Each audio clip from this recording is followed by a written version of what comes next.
이제 우리 하나님 말씀은 요한복음 4장 20절부터 24절까지 말씀입니다. 오늘도 다 자리에서 일어나셔서 요한복음 4장 20절부터 24절까지 한 절씩 교독해서 읽겠습니다. 우리 조상들은 이 산에서 예배하였는데 당신들의 말은 예배할 곳이 예루살렘이 있다 하더이다. 예수께서 이르시되 여자여 내 말을 믿으라. 이 산에서도 말고 예루살렘에서도 말고 너희가 아버지께 예배할 때가 이르리라. 너희는 알지 못하는 것을 예배하고 우리는 아는 것을 예배하노니 이는 구원이 유대인에게서 남이라. 아버지께 참되게 예배하는 자들은 영과 진리로 예배할 때가 오나니 곧 이때라. 아버지께서는 자기에게 이렇게 예배하는 자들을 찾으시느니라. 같이 읽습니다. 하나님은 영이시니 예배하는 자가 영과 진리로 예배할지니라. 아멘. 네, 자리에 앉아주시기를 바랍니다. 1만 성도 파송 운동 이후로 이제 분당 우리 교회는 모든 걸 이제 기초부터 새로 하자. 그래서 이제 영적 기초 다지기를 위한 6가지 훈련, 이거를 이제 지금 계속 강조해 오고 있는 중입니다. 그래서 그동안에는 이제 6가지 중에서 3가지 항목을 살펴보지 않았습니까? 첫 번째 영적 기초 다지기, 첫 번째 훈련 항목이 말씀 묵상, 이것이 너무나 우리 신앙생활에 중요한 포인트다. 이거를 이제 제가 말씀을 드렸습니다. 사실 분당 우리 교회가 이렇게 성장하게 된 배경에는 교회 이름을 잘 지어서 그렇습니다. 제가 이제 처음에 이제 교회를 개척하고 잘한 게 몇 가지 있는데 그 중에 제일 잘한 게 이름 짓는 거예요. 교회 이름을 우리 교회라고 지어 놓으니까 막 전국의 교회들이 그렇게 우리를 위해서 기도를 많이 하시대요. 수요 예배 때도 자기들 교회에서 우리 교회를 부흥시켜 달라고 기도하고, 금요 기도회 때마다 그렇게 우리 교회를 위해서 전국이 기도를 많이 했습니다. 제가 그때 이제 농담으로 동기 목사님들 만나면 이제 우리 교회는 자리 잡았으니까 당신 교회를 위해서 기도해라. 정신 안 차리면 그 기도 다 이제 우리한테 온다. 이제 농담이지만 이제 그런 말로 웃곤 했는데요. 교회 이름을 너무 잘 지었지만 제가 이제 이 기초 다지기 훈련에 대해서 좀 묵상하고 하다가 보니까 만약에 하나님이 이제 시계를 다시 돌리셔서 너 교회 이름을 어떻게 지을래? 그러면요, 저는 교회 이름을 우리 교회라 짓지 않을 것 같아요. 저는 우리 교회 이름을 말씀 묵상 교회라 질 것 같아요. 다음 주부터 이름 바꿀까요? 이제 이게 말씀 묵상이 너무나 중요하기 때문에 여러분이 이제 회사 갔는데 어느 교회 다니세요? 근데 말씀 묵상 교회 다닙니다. 그러고 설마 말씀 묵상 안 하시겠나? 이런 제가 상상을 해본 거예요. 교회 이름이 말씀 묵상 교회라고 이름을 짓는 게 중요한 게 아니라, 저는 분당 우리 교회 성도님들의 특징이, 그 교회는 어떤 교회냐 그러면 구제 많이 하는 교회다, 섬기기를 잘하는 교회다, 이런 것보다 더 중요한 건 그 교회는 말씀 묵상 잘하는 교회야. 이게 제 목회 성공의 잣대라고 저는 생각합니다.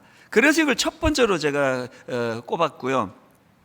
두 번째로 이제 영적 기초 다지기 훈련이 뭐냐? 기도 훈련이라 그랬습니다. 기억하시죠? 기도는 타고나는 게 아니에요. 날 때부터 이분은 기도 잘하는 사람으로 태어났고 이분은 기도 못하기로 태어난 게 아니에요. 기도는 훈련으로 이루어지는 겁니다. 저 권사님이 어떻게 기도가 저렇게 참 충만하게 됐나? 그만큼 노력을 했기 때문이에요. 여러분, 금요 기도회, 수요 예배, 새벽 기도회, 우리가 하나님 앞에 나와서 그리고 또 혼자 하루를 시작할 때 정말 기도를 방치하시지 말고, 나는 기도가 안 돼. 원래부터 다 안 됐습니다. 다 안 됐습니다. 자꾸 훈련에 의해서 이게 이제 성장해 가거든요. 분당 우리 교회는 이제 이기 사역을 진행하면서 기도 훈련하는 교회가 되기를 원합니다. 그래서 두 번째로 제가 이제 기초훈련을 꼽았고요. 그 다음에 세 번째 항목은 공동체성 회복훈련입니다. 결혼을 절대 혼자 못 하잖아요. 똑같이 신앙생활도 혼자 할 수 없습니다. 혹시 이런 말씀 들어보셨습니까? 인생의 방황은 예수 그리스도를 만나면 끝나고 신앙의 방황은 좋은 교회를 만나면 끝난다. 엄청난 진리예요. 예수님 만나 인생의 방황은 끝날지 모르지만 신앙의 방황은 좋은 교회 만나야 끝납니다. 좋은 교회를 만나서 그 교회에서 함께 이루어져가는 교회 공동체가 세워져 나갈 때에 우리들의 신앙의 방황이 끝난다는 겁니다. 분당 우리 교회는, 그리고 이 땅의 수많은 교회들은 너무너무 건강한 교회, 그래서 신앙의 방황이 더 이상 일어나지 않는 교회가 되기를 원합니다. 그러시려면 공동체성이 회복이 돼야 된다는, 이렇게 세 가지를 제가 이제 설명을 드렸었고요. 이번에 이제 오늘 그 영적 기초 다지기 네 번째에 대해서 살펴보려고 하는데, 예배 회복 훈련입니다. 사실 이걸 제가 네 번째에다가 갖다 뒀지만 앞에 세 가지는요, 어떤 면에서는 이 예배 회복 훈련을 위한 준비 운동이라 생각하면 됩니다. 가장 중요한 순서대로 꼽아라 그러면 저는 예배를 1번으로 꼽습니다. 모든 신앙생활의 핵심 중의 핵심은 예배가 회복이 되는 거거든요. 그래서 제가 이제 오늘 본문을 가지고 이 문제를 좀 이제 풀어나가려고 하는데요. 오늘 본문 말씀은 뭐 엄청 유명한 말씀 아닙니까? 그 사마리아 여인, 이제 수가성이라는 동네에서 이제 예수님이 이 여인을 만나서, 제가 이제 수가성 여인이라고 이제 그렇게 부르는데요. 이 수가성 여인은 참 인간적으로는 뭐 야베스 이상으로 결핍 덩어리예요. 가정생활에 실패하고 그것으로 인해 가지고 그 상처가 많고 대인관계에 기피증이 있고, 그래서 그 공동 마을 그 공동 그 우물 물 들어갈 때는 사람 없을 때만, 그래서 가장 뜨거운 사람 안 올 때만 가서 물을 길러러 가고, 그런 참 불쌍한 여인이에요. 그래서 제가 이 수가성 여인을 가지고 한 두 번인가 설교를 했었던 기억이 있는데요. 이번에 새롭게 이제 제가 이 수가성 여인을 묵상하다가 예전에 제가 미처 발견하지 못했던 두 가지 참 중요한데 이걸 내가 왜 자각을 못했을까, 그 두 가지가 이렇게 마음에 확 와닿는 겁니다. 이걸 먼저 좀 말씀을 드릴게요. 첫 번째로 우리가 이 수가성 여인과 관련해서 놓친 게 뭐냐 하니까요, 이 수가성 여인에 대해서 모두가 다 오해를 하고 있는 겁니다.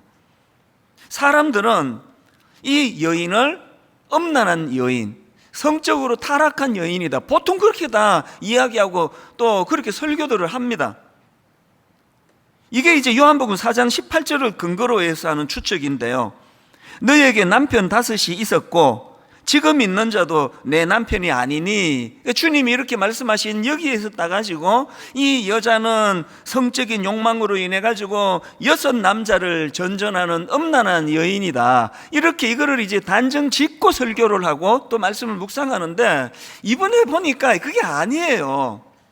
제가 이제 여러 자료를 뒤지고 하다가 발견한 게 뭐냐 하니까 내가 왜 이 생각을 못했지 하는 깨달음이 있었던 겁니다. 그 당시는 여러분, 그 여성이 얼마나 억압당하던 시대입니까? 그래서 제가 발견한 그 자료에 보니까 그 당시에는요, 여성이 남편에게 이혼을 요구할 권리가 없었다는 거예요. 그러니까 5번 가정이 깨졌다, 이 말은 남자에게 5번 버림받았다는 뜻이지, 이 여자가 성적으로 타락해가지고 남자를 버리고 가정을 버리고 결혼했다는 그런 뜻이 아니라는 겁니다. 그게 너무 공감이 되는 거예요. 그래서 이제 이 수가성 여인은 우리가 생각하는 것처럼 욕망에 눈이 먼 음란한 여자다, 이렇게 판단하기보다는 너무나 그 남성 중심적인 그런 사마리아 사회에서 희생당한 여성이에요, 희생당한. 그래서 그것으로 인해서 자신감을 잃어버리고 대인기피증이 오고 사람을 만나기를 피하고 뭐 이런 참 가슴 아픈 상황에 빠진 걸 제가 깨닫게 되고요. 그래서 여러분 중에 혹시 이걸 옛날부터 알고 있을 분들은 예외지만, 수가성 여자 하면은 딱 나오는 생각이 그 음란한 여자, 방탕한 여자, 이렇게 생각했던 저와 여러분 모두가 다 우리 죽어서 하나님 앞에 가면 제일 먼저 이분을 만나야 돼요. 그리고 사과해야 됩니다. 내가 모르고 오해했던 거 용서해 달라고. 그리고 여러분, 성경의 인물은 뭐 또 그렇다 치고 우리가 이런 식으로 사람에 대해서 오해해서 몰라서 함부로 판단하고 정죄할 때가 너무 많다는 거예요. 이번에 제가 이 말씀을 묵상하면서 이 부분이 새삼적으로, 최근에도 제가 미국에서 어떤 그 유명한 상담가인데요, 이분에 대하여 이제 막 소문이 막 엄청 떠돌았거든요.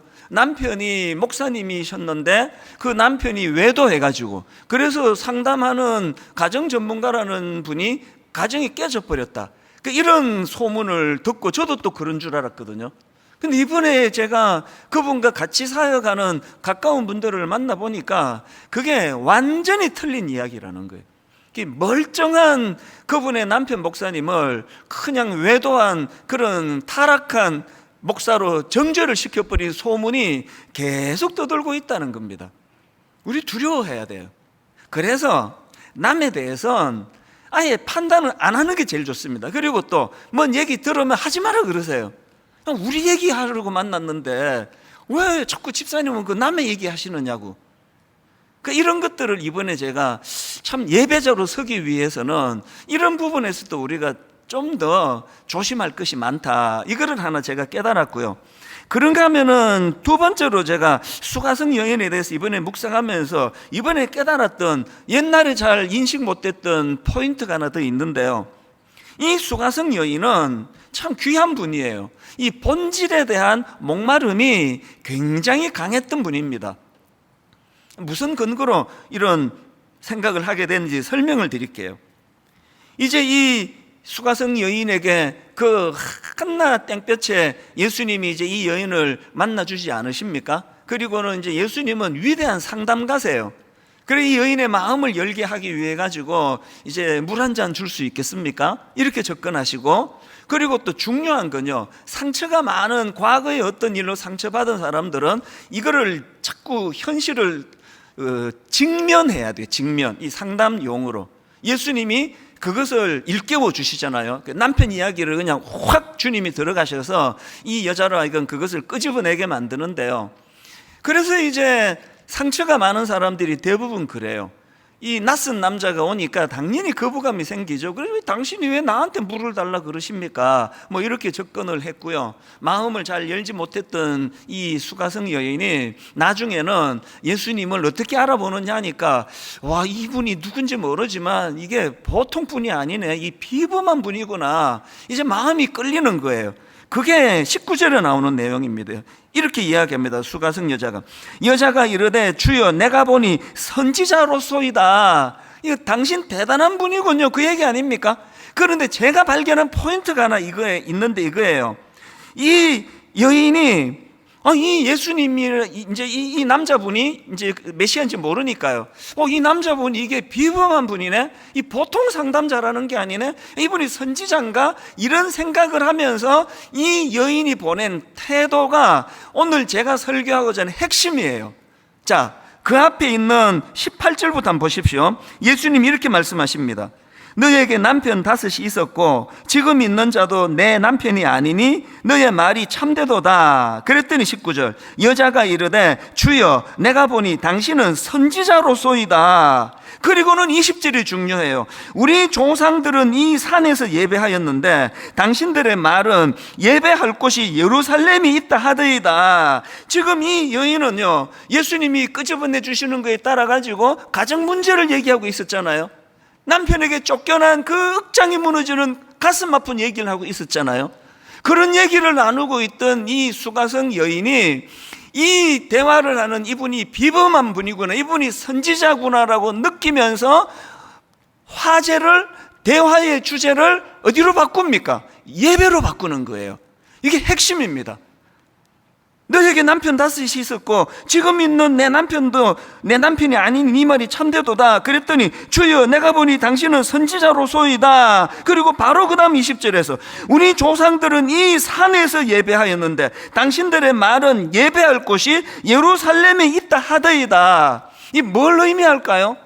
이 여인이 뭘 깨달았습니까? 자기가 지금 우울증 같은 게 오고 대인기피증 같은 게 오고 추측컨대 그래서 사람도 제대로 만나지 못하는 뭔가 어긋나버린 인생이 되었는데 이분과 대화를 하다가 보니까 주님이시죠.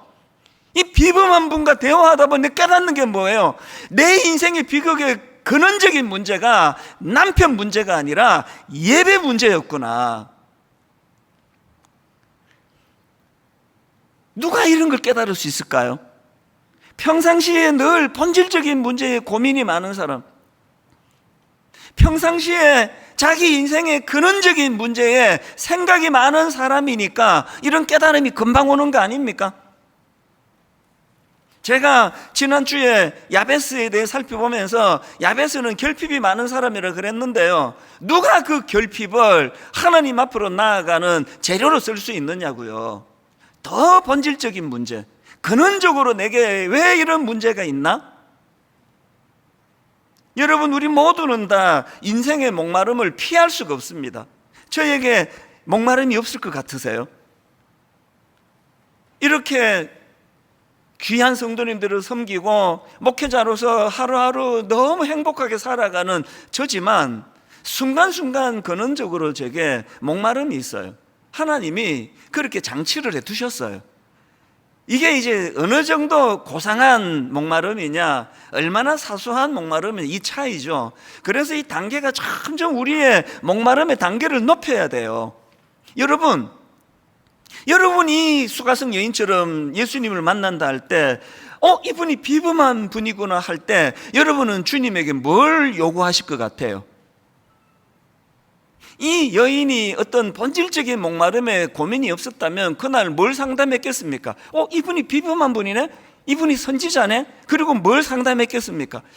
근데 선생님 내 말 좀 들어보세요. 난 이렇게 남자 복이 없습니까?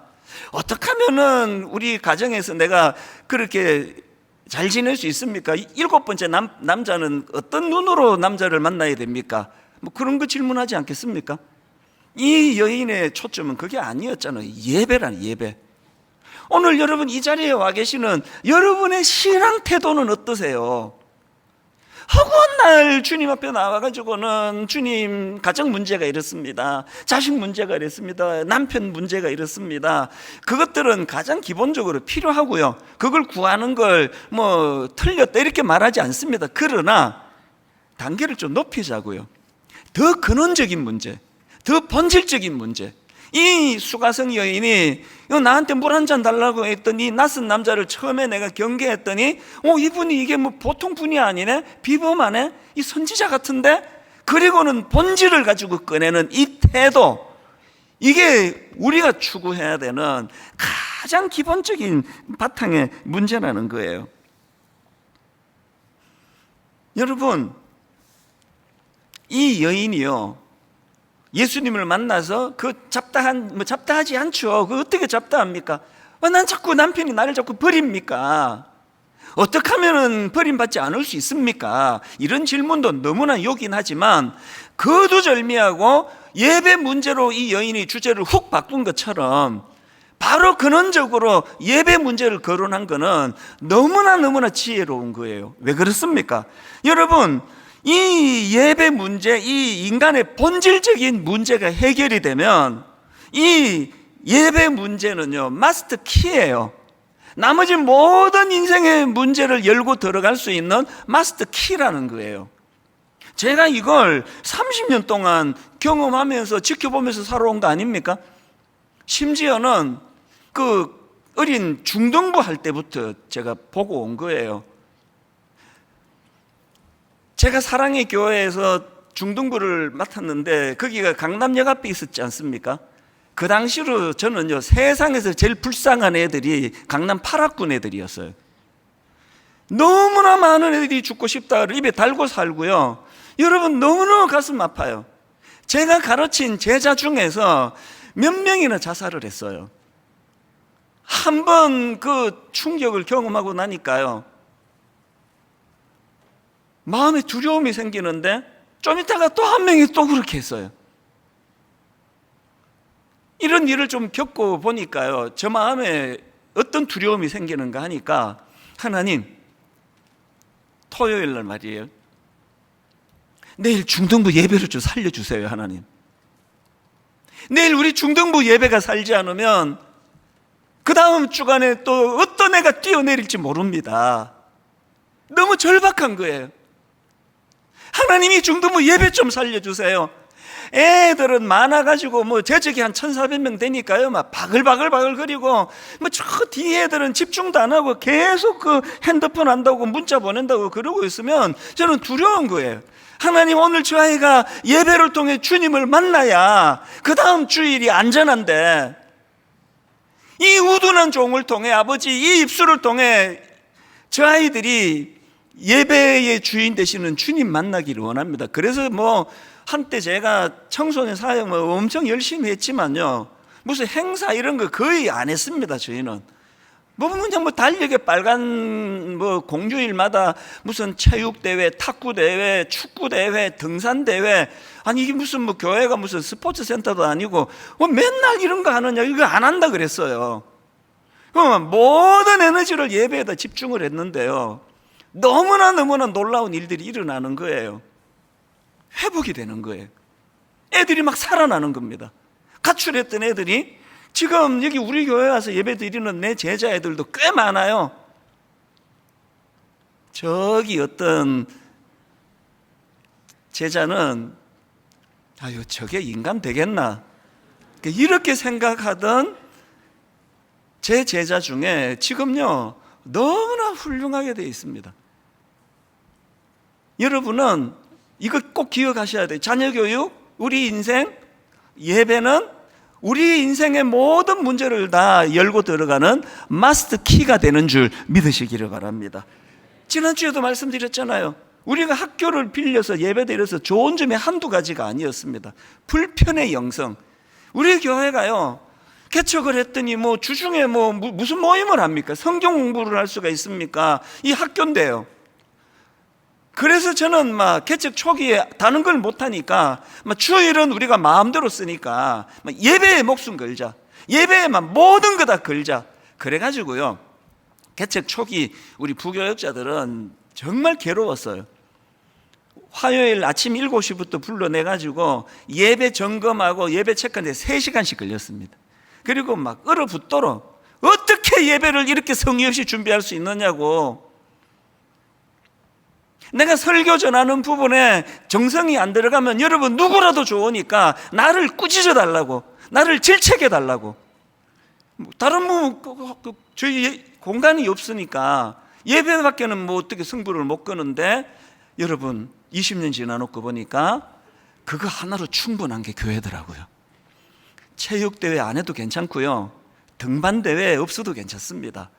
그래서 우리가 그 일만수도 파송 운동 잘 이제 분립하고 나서 우리가 처음부터 다시 시작하자. 그 중심이 예배입니다. 예배가 살아나는 교회 되기를 주님 이름으로 축복합니다. 예배가 살아나는 인생 되기를 주님 이름으로 축복합니다. 여러분, 사실 이게 오늘 본문의 이 수가성 여인도 마찬가지 아닙니까? 결과를 보십시오. 요한복음 4장 28절, 여자가 물동이를 버려두고 동네로 들어가서 사람들에게 이르되 내가 행한 모든 일을 내게 말한 사람을 와서 보라, 이는 그리스도가 아니냐 하니 그들이 동네에서 나와 예수께로 오더라. 여러분, 지금 뭔 일이 일어났냐고. 이 여인에게 예수님하고 대인기피증을 치료하는 법에 대해서 상담받았습니까? 아니잖아요. 우울증을 회복하기 위해서 무슨 진단을 받은 게 아니고 예수님하고 이 여인이 한 게 뭡니까? 예배 얘기였어요. 예배. 어떻게 예배를 드리면 하나님이 기뻐하시는 올바른 예배를 드릴 수 있겠습니까? 그 이야기를 했더니 대인기피증이 치료가 됐잖아요. 물동이를 버려두고 사람들 있는 대로 달려가 찾아가서 소리를 지르는 변화가 일어나게 된 거 아닙니까? 이런 점에서 저는 요한복음 4장 23절이요, 아버지께 참되게 예배하는 자들은 영과 진리로 예배할 때가 오나니 곧 이때라. 아버지께서는 어떤 사람을 찾습니까? 자기에게 이렇게 예배하는 자들을 찾으시느니라. 여러분 내면에 어떤 목마름이 있으세요? 저도 있습니다. 여러분 내면에 어떤 풀리지 않는 인생의 어떤 심각한 어려움이 있습니까? 여러분의 내면에 지난주 살펴본 야베스처럼 근원적으로 날 때부터 해결이 안 되는 어떤 결핍을 안고 고민하고 계십니까? 예배자가 되시기를 바랍니다. 예배자로 그 문제를 가지고 주님 앞에 나오는 이 훈련이 우리에게 필요하다는 거예요. 그래서 저는 요즘에 이 우리 교회에서 진행하고 있는 한 구절 묵상, 여러분 진짜 이렇게 정성을 들여서 만든 이거 안 쓰시면은 진짜 여러분 제가 정말 이거 바보라는 말을 하고 싶은데 그래서는 안 되고, 정말 여러분 그러시면 진짜 그러시면 안 됩니다. 이게 얼마나 아침에 그 한번 내용을 곰곰이 그 검색해가지고 우리 교회 홈페이지에 와가지고 이거 한번 다운받아서 한번 써보세요. 그 지난주 금요일에도요, 지난주 금요일 한 구절 묵상 주제가 묵은 땅을 기경하라 이거였는데, 우리 홈페이지에도 그런 글도 올라오는 거 제가 봤습니다만, 저에게 개인적으로 이 한 구절 말씀을 묵상하면서 내가 이 인생의 묵은 땅을 갈아엎어야 되겠다고 참 은혜를 받았다, 이런 글들을 보내주시는 걸 제가 봤거든요. 근데 여러분, 깨닫는 김에 한 단계만 더 가자고요. 자, 지난주에 이제 묵은 땅을 기경하라는 문제를 다루면서 호세아 10장 12절을 우리가 한 구절 묵상으로 정했는데요. 보십시오. 너희가 자기를 위하여 공의를 심고 인애를 거두라. 너희 묵은 땅을 기경하라. 그 다음 보세요. 지금이 곧 여호와를 찾을 때니. 세 번역으로 보니까 지금은 너희가 주를 찾을 때다. 묵은 땅을 갈아엎어라. 그 고집 센 거 고치는 것도 묵은 땅인데요, 갈아엎을. 여기서 말하는 묵은 땅은 우리가 하나님을 찾지 않는 악한 태도, 이거를 버리는 게 묵은 땅을 갈아엎는 거예요. 매 예배는 묵은 땅을 기경하는 시간인 줄 믿으시기를 바랍니다. 여세 동안 하나님 없이 내 마음대로 그 중요한 일을 결정한 거, 여세 동안 하나님께 의뢰하지도 않고 내 멋대로 판단한 거, 이 모든 것들을 하나님 앞에 회개하고 내가 하나님을 의식하고 하나님을 생각하며 하나님의 영향력 아래 살기를 원합니다. 이 묵은 땅을 갈아엎는 게 이게 예배라는 거예요. 그래서 저는 오늘 여러분 이 예배 회복을 위해서는 이 동전의 양면처럼 그 두 가지 정말 우리가 변화를 꿈꿔야 되는 게 있는데, 첫 번째가 뭐냐? 비본질적인 요소를 제거하는 거예요. 오늘 본문 20절을 보십시오. 우리 조상들은 이 산에서 예배하였는데 당신들의 말은 예배할 곳이 예루살렘에 있다 하더이다. 그랬더니 주님께서 21절 예수께서 이르시되 여자여 내 말을 믿어라. 이 산에서도 말고 예루살렘에서도 말고 너희가 아버지께 예배할 때가 이르리라. 그리고는 22절 너희는 알지 못하는 것을 예배하고 우리는 아는 것을 예배하노니. 예수님이 지금 강조하는 게 뭡니까? 그 장소가 너무 중요하다고 생각하는 거, 그 비본질적인 거야. 옛날에 어떤 교회 성장학 교수님, 미국 분이에요. 이분이 이제 우리 같은 목사들한테 조언하면서 교회 성장에 굉장히 중요한 몇 가지겠다. 그러면서 그 중에 하나를 주차장 확보를 꼽는 걸 내가 글을 읽었어요. 미국 사람이니까 주차장이 중요한가 보죠. 대한민국 교회는요, 주차장 확보된 교회 없습니다. 주차장이 교회 그 본질의 교회 성장의 핵심이라고요. 그런 얘기는 입에도 담고 싶지 않습니다. 비본질적인 걸 버리라는 거예요. 지금 얼마나 많은 분들이 가정에서 예배를 드리십니까? 예배는 장소가 아니래요. 예배는 누구를 경배하느냐의 문제래요. 예배는 누구를 집중하느냐의 문제래요. 이 두 번째 동전의 다른 면 그거예요. 첫 번째, 우리가 예배 회복을 위해서 비본질적인 요소를 제거해 가야 된다면, 동전의 양면처럼 두 번째 예배 회복을 위해서는 뭐가 본질이냐? 하나님께 집중하기예요. 하나님께 집중하기. 21절 예수께서 이르시되 여자여 내 말을 믿어라. 이 산에서도 말고 예루살렘에서도 말고 너희가 아버지께 예배할 때가 이르리라. 예배는 장소의 문제가 아니라 누구를 경배하느냐의 문제예요. 누구를 집중하느냐의 문제예요. 암모스 5장 4절 부터 6절, 여호와께서 이스라엘 족속에게 이와 같이 말씀하시기를 너희는 나를 찾으라 그리하면 살리라. 너희는 나를 찾으라 그리하면 살리라. 그 다음 보세요. 장소, 베델을 찾지 말며 길갈로 들어가지 말며 브엘세바로도 나아가지 말라. 길갈은 반드시 사로잡히겠고 베델은 비참하게 될 것임이라 하셨나니. 6절, 너희는 여호와를 찾으라 그리하면 살리라. 주차장 확보가 교회 부흥의 열쇠 아닙니다. 오늘 수많은 분들이 가정에서 예배를 드리는데 여러분이 거기서 성의 없이 그냥 건성으로 때우면 그건 예배를 안 드린 거예요. 오늘 여러분 다 아침에 피곤한데 샤워하고 머리 만지고 옷 새로 입고 여기까지 오셔가지고 그 설교자 이찬수 목사만 보고 가면 여러분 예배 드린 게 아니에요. 예배는 여호와 하나님을 찾는 거예요. 한국 교회가 치명적으로 병든 게 이거 아닙니까? 5주 쉴 때 다음 주 누가 오지? 그 주일 출석이 영향을 받고 그 다음 주 또 누가 오시지? 그래서 출석 숫자가 달라지고 이거는 방치하기 어려운 부끄러운 일이에요. 그래서 제가 여러분 그 중요한 말씀 하나를 이 시간 드리려고 하는데요. 제가 그 1만 성도 파송 운동을 추진하면서 이제 그 강제 안식년을 갖겠다. 내가 1년 동안 없어지겠다.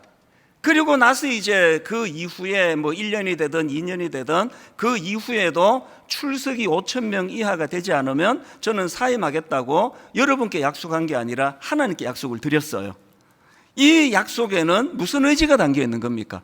이 거룩한 하나님의 뜻인 1만 성도 파송 운동에 인간 이찬수가 걸림돌이 된다면 나를 제거해야 된다는 뜻이에요. 이 교회에서 그래서 내가 듣지도 보지도 못한 안식년이면 그냥 안식년이지 무슨 강제 안식년이 뭐예요? 날 끌어내려 달라는 뜻이에요. 그랬는데 너무나 하나님의 놀라운 역사가 일어났습니다. 이제 저희 교회에서는 글자 그대로 1만 명 이상의 성도들이 파송받아 적어내신 숫자가 그래요. 파송받아 가셨고요. 지금 29교회는 이미 다 자립을 하고 있습니다. 그리고 어떤 교회는 지금 뭐 1,000명에 육박한다든가 1,000명은 넘어선다든가 그러고 있어요. 더 이상 제가 없어질 필요가 없어졌어요. 이제 제가 강제 안식년 없이 그냥 당당하게 그냥 안식년 해야 되겠다 그러고 있었는데 근래에 너무 마음 아픈 이야기를 제가 들었습니다. 저희 교회는 지금도 기존 신자는 등록을 받지 않습니다. 그래서 다 이제 예수 처음 믿는 분들을 저희들이 전도해서 이제 등록을 받고 있는데요. 꾸준히 그 새신자 등록이 이루어지고 있습니다. 많이 등록하실 때 한 20가정, 한 20, 30가정이 등록을 하는 것 같아요. 그러니까 이제 뭐 당연히 우리 사역자들이 이거 다 기뻐하죠. 이 새신자가 많아지니까 너무 좋은데 모두가 다 걱정이 있는 거예요. 아니 이게 한 뭐 얼마가 되든 일주일에 이렇게 누적이 돼가지고 목사님 한 1년 뒤에 2년 뒤에 이제 5,000명 이하 출석 넘어가면 이제 사임한다 그러시는데 뭐 그때 가가지고 이제 이런 분들이 자꾸 많아져가지고 이제 5,000명 이상이 되면 어떡하나 이 걱정이 된다는 거예요. 그래서 이제 등록이 많아지는 거에 대해 부담을 가지는 이런 분위기가 제가 보니까 이거는 좀 아닌 것 같잖아요.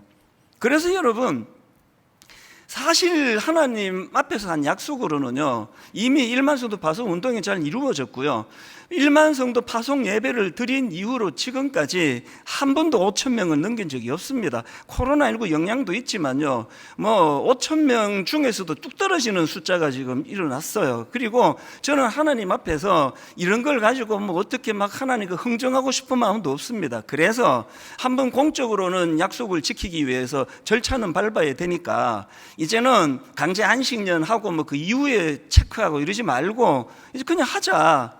당회에서 장로님들과 상의했습니다.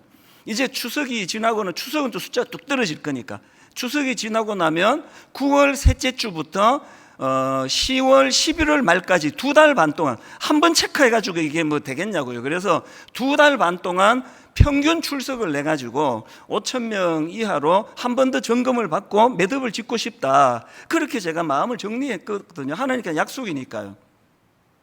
일부 예배 때 이렇게 설교했더니 또 이제 막 성도님들이 막 마음이 힘드신 거예요. 그래서 그러면 안 되면 어떻게, 교회가 이제 안정도 안 됐는데 막 그 힘들어 하신다는 말씀을 들었는데, 여러분 그러자고 제가 이거를 지금 꺼내는 게 아니고요. 지금까지 하나님 은혜로 잘 왔습니다. 이걸 매듭을 짓자는 거예요. 혼란을 드리자는 게 아니에요. 그 대신에 제가 아까 일부 예배 때 그런 이야기를 했습니다.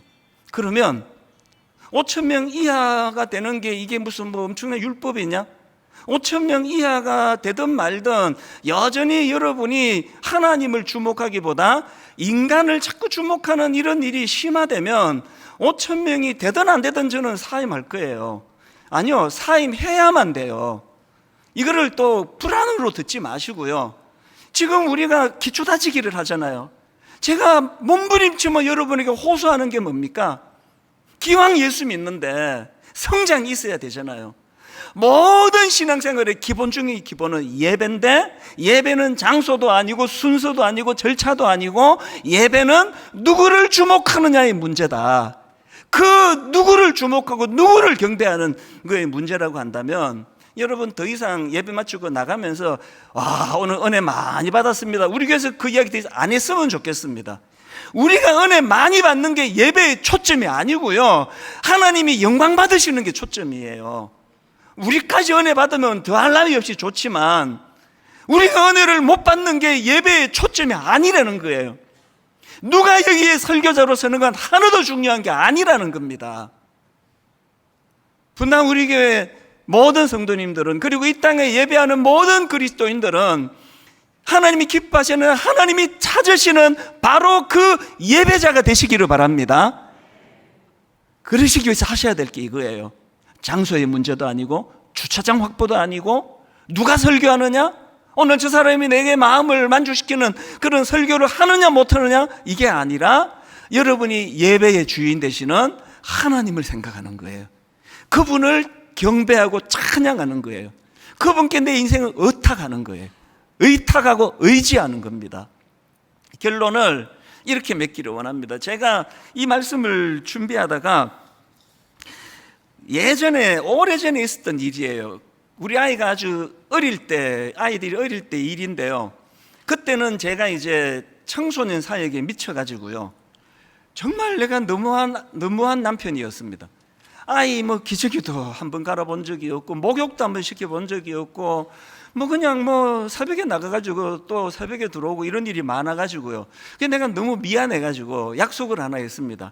오늘부터 이제 이 아이들 재우는 거는 내가 책임질게, 그렇게 약속을 했는데, 약속하면 뭐합니까? 잘 때 안 나타나는데, 이제 뭐 오면은 또 자고 있고 그러는데, 제가 가도 아이가 안 잘 때 이 아이들 재우는 일을 제가 했거든요.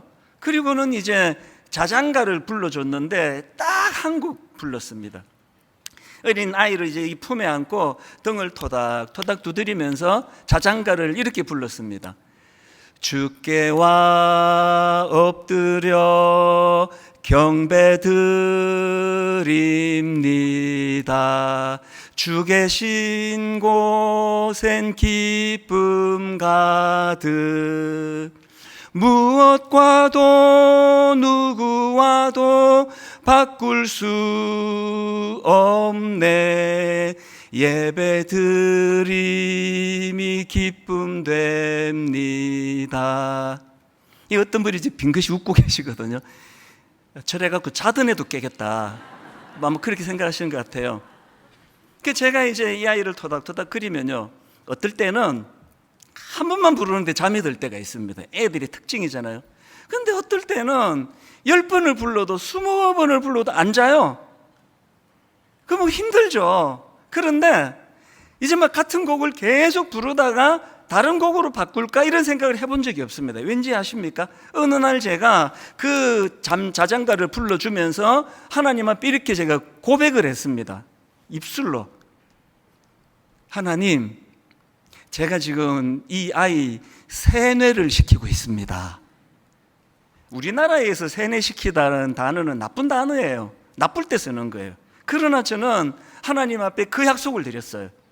아버지, 이 아이가 갓난아기 때부터 자기 아빠가 자장가를 불러줄 때마다 무엇과도 누구와도 바꿀 수 없네 예배 드림이 기쁨됩니다. 이것이 우리 아이 머리에 각인이 되기를 원합니다. 네, 너무나 사랑하는 새아이를 향하여 왜 이런 소원을 가졌을까요? 예배가 우리 인생의 마스터키이기 때문에 그래요. 이 소원을 여러분들에게 똑같이 제가 빌어드리고 말씀을 마치기 원합니다. 여러분, 무엇과도 누구와도 바꿀 수 없네 예배 드림이 기쁨됩니다. 이렇게 고백하며 예배 회복에 온 정성을 다 기울이는 믿음의 성도님들 되시기를 주님 이름으로 축원합니다. 오늘 이 말씀을 마음에 담고 함께 우리 이 찬양 부르면 좋겠는데요. 주님 나를 부르시니. 작년 여름 일만수도 파송 운동 앞두고 너무나 마음의 두려움에 빠져 있었을 때 새벽에 주님 이 찬양으로 저를 만져주셨어요. 눈물을 흘리며 이 찬양을 불렀던 바로 그 골방이 제 예배 장소예요. 오늘 이 찬양을 통해 여러분도 예배가 회복되기를 원하고 회복될 줄로 믿습니다. 우리 함께 이렇게 찬양합니다. 주님 나를 부르시니.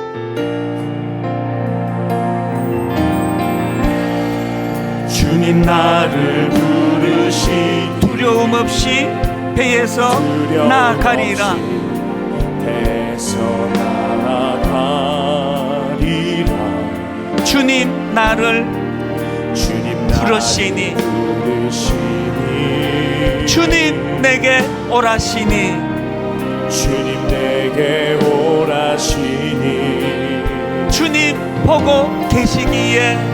주님 보고 계시기에 의심치 않고 바다를 걸어가리라. 의심치 않고 바다를 걸어가리라.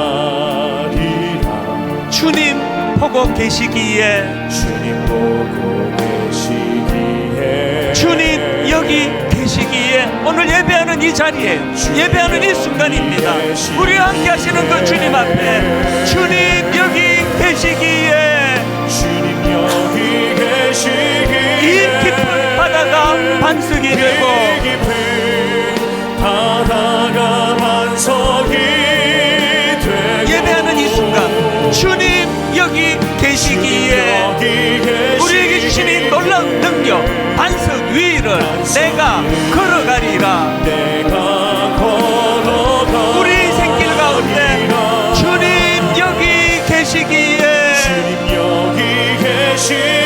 저 거친 파도가 반석이